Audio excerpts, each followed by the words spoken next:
want to thank my colleagues, the members of the Census Bureau. I want to thank Mayor Young for his leadership on census and for hosting us here at the Waxter Center today. We also have County Exec Oshesky is with us today, as well as colleagues from my congressional delegation. We heard from Mr. Armstrong, who is the Regional Director of the Census Bureau. He's here with us, and it gave, I think, the timeline of what we need in order to make sure we get a full count, and I thank him for his efforts. I particularly want to acknowledge my colleagues for the work that they've done. Congressman Ruppersberger and Senator Van Hollen on the Appropriations Committee on getting the resources that we need for the census. Congressman Sarbanes has been out there every day making this a top priority. This has clearly been our priority from our congressional delegation.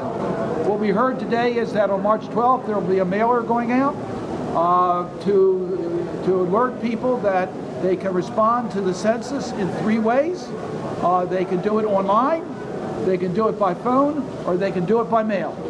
And we hope that we'll get a big response. We'd love to get 100% response, but we know that not everybody will get the mail, that there are people that don't have a stable mailing address. We know there's some people need help and will not be able to understand or complete what is given out or trust the information that they get in the mail.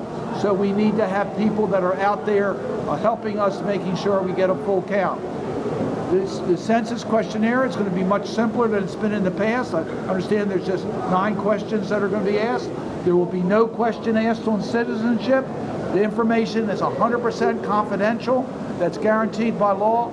So we know that there's a lot there that we need to inform. But the challenge is going to be whether the citizenry is ready and understands the process we're going through and the importance of the process from the point of view of underserved communities getting the resources that they need and the political representation. We are committed to doing everything we can between now and Census Day to make sure we get a full count in Baltimore, Maryland, for our community in every area of our state. And with that, let me turn it over to the Mayor of Baltimore, who's made this a top priority because he understands the importance to the people of Baltimore City, Jack Young. Thank you, Senator. First, I want to thank all of the volunteers. I want to thank the Census 2020 for making this a big push. It's really important, at least for Baltimore City, that everyone is counted. And we have Austin, who is hitting it up for the city of Baltimore. And we're making sure that every person is counted. Our immigrant community, our homeless population, because we want to make sure that we hire those who are homeless because they can connect with each other, they trust each other, and we're going to make sure that everybody is counted in Baltimore City. So again, Senator Cardin and the delegation, thank you all for your support. Thank you for stepping up to the plate with extra resources so that we can fund this Census 20 count, and we're committed to making sure that everybody is counted in the entire state of Maryland, not just in Baltimore City, but statewide. We need to make sure we get the resources that we need for the programs that we need to run in our various jurisdictions. So again, to the federal delegation, Congressman, thank you all for your hard work and your dedication to make sure that everybody is counted in the state of Maryland. Again, thank you. Senator Van Hollen. Well, thank you, Senator Cardin. Thank you for bringing us together, and Congressman Ruppersberger and Sarbanes. Great to be here with the mayor and the county executive and the Census Bureau. We need to have a complete count in the state of Maryland, and that's true because of the federal resources that come to states based on the census. And if there's a shortfall in the count, it means Maryland gets shortchanged when it comes to billions of dollars in federal funds for education, for health care, for housing, for the environment. We estimate that for every Marylander who is not counted, it will cost the state of Maryland $18,000 over the 10-year period between now and the next census. That's a lot of money left on the table if we don't count somebody. So since every person does count, let's make sure we count every person. It also determines the size of our congressional delegation, and that means more votes in Congress for the state of Maryland. So it's good to be with all of you. We need to make sure that we get out in every neighborhood and count every person. A lot is at stake. And now I'll turn it over to Congressman Dutch Ruppersberger. Well, first, U.S. Senators, thank you for pulling us together. We're the Baltimore team with our senators. And whether it's federal, state, and local, it makes a difference on what we're going to do to make sure every person is counted. The Senator Van Hollen and I are in the Appropriations Committee, and we see the money coming in. And I just learned from him that if we don't count an individual, that's $18,000 we don't get. You know, I like to refer to the local areas like our Ravens as a team. We are a team, but it's everybody's obligation, everybody, to try to count and make sure we get the count. So we're coming together, we're going to make it happen, and go Maryland. Congressman Sarbanes. Thank you. 2020 is the year of empowerment for American citizens. One is the opportunity to vote, which comes up in November, and the other is the opportunity to be counted. Our late colleague, Congressman Cummings, basically viewed the census as one of the most important issues. When he was chairman of the Oversight Committee in Congress, he had many, many hearings to make sure that we would be ready for the 2020 census. And we're going to make sure that we continue that fight in Congress, that we are constantly checking in on the process, seeing the flags so that we know when we have to lean in harder to make sure that this gets done properly. But I want to close by thanking all of the community groups that we met with this morning, who are the ones on the front lines. They're doing the outreach. They're the trusted partners in this process. And as they reach out to the public, they're going to make the difference in ensuring that we have a complete count in the city of Baltimore. We have a very valuable regional partnership here in the Baltimore area in terms of assuring that the census count happens.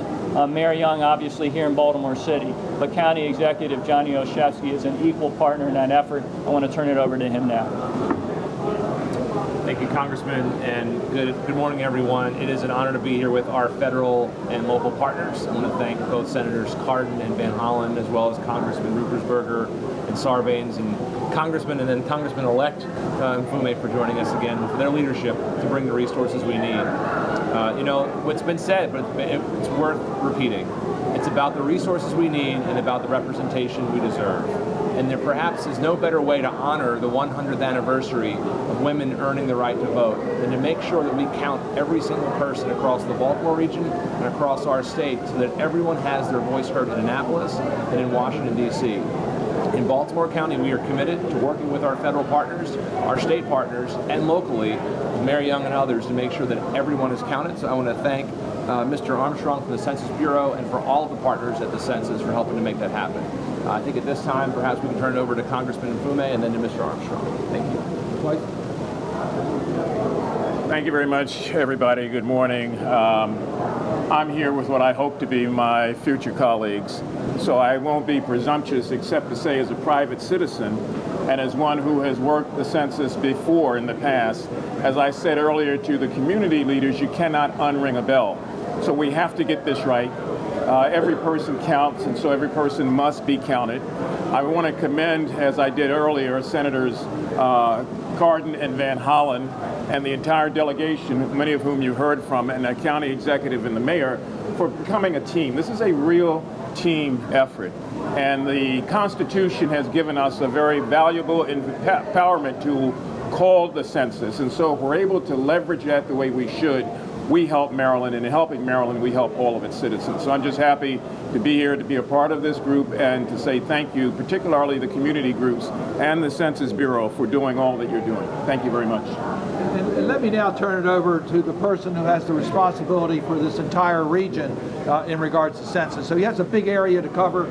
He's here in Baltimore today, and we very much appreciate that. Mr. Fernando Armstrong, who's the regional director of the U.S. Bureau, Census Bureau. Thank you, Senator, and thanks all the delegation and the mayor for coming together today and bringing all the people together and so many partners. I cover 9 states, but I have never been as lucky as today having all this powerhouse supporting us and supporting what we need to do. We only have the opportunity once every 10 years. So I encourage all the community in Maryland to listen to the call to be on the census. I want to particularly encourage the immigrant population. You have to be on the census. Don't be fearful. Be part of the census.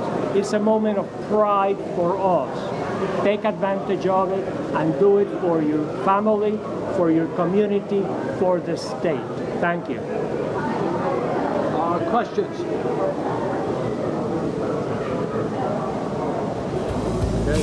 Thank you all very much. Appreciate it.